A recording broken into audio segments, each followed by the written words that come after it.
शुक्र जो चलन होती 12/2/2025 रु 1/6/2025 पर्यंत मिथुन राशि भाई भाई मैंने कौन फल पाइबे 5-3 6-3 7-3 तांकर शुक्र हेले दशम शुक्र दशम हेले उच्चस्थ अच्छा टे पितृ सहित कलह हो पारे पितृ कष्ट टे भोगी पारती मामू सहित संपर्क उत्तम न रही पारे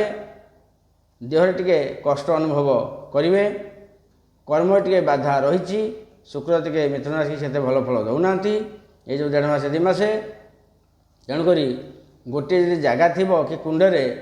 गोटे कपा तुला गछ लगे कपा तुला गछ लगे प्रति शुक्रवार न तादे धला कनाटे बांधे धला फूल देवे चंदन सिंदूर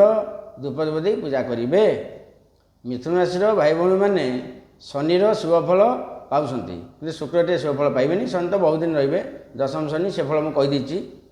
शनि फल सरी बृहस्पति फल सरी